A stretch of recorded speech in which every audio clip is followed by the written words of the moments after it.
guddiga doorashada dowlad goboleedka hirshabelle ayaa shaaciyey doorashada 11 kursi oo ka mid ah golaha shacabka baarlamaanka federaalk soomaaliya. kuraastan la shaaciyey ayaa warkooda doorashada xasaasi ay u tahay, waxaana 4 sano ee lasoo dhaafay ku fadhiyay siyaasiyiin saameyn ku dhexle maamulka hirshabelle. 11 kursi ee doorashadooda la filayo in dhowaan ay ka dhacdo magaalada jowhar ee caasimada dowladda hirshabelle. 4 ka mid ah waa dumar, waxaana kuraastan ay kala yihiin hob eber 5 uu ku fadhiyo maxamed cumar ciimooy, hob 24 oo 4 sano ee lasoo dhaafay uu ku fadhiyo cabdulqaadir carabow ibraahim, hob 33 uu ku fadhiyo yuusuf ibraahim afrax kabaale, hob 52 oo ay ku fadhiso farxiyo maxamed dhaqane, hob 70 uu ku fadhiyo aadan cali xasan, hob 88 oo ay ku fadhiso dahaba suusow maxamuud,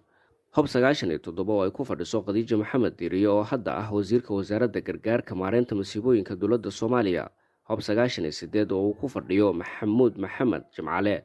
hob 106 oo ay ku fadhiso muna xasan maxamed,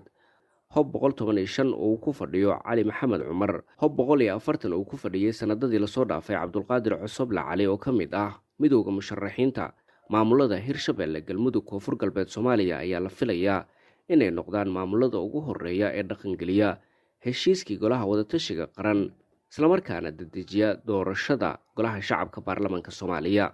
dhanka kale, wasaaradda amniga dowlad goboleedka hirshabelle ayaa mamnuucday in guud ahaanba wax huba lala galo garoomada diyaaradaha caasimada hirshabelle ee jowhar iyo magaalada beledweyne ee xarunta gobolka hiiraan.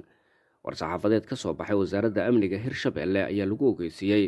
maareeyayaasha garoomada diyaaradaha beledweyne iyo jowhar. amarkan ka soo baxay wasaaradda amniga hirshabelle ayaa waxauu ku soo beegmay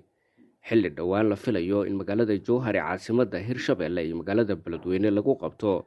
doorashada xildhibaanada golaha shacabka baarlamaanka soomaaliya. shariif suuriya xaashi, kalson TV, jowhar.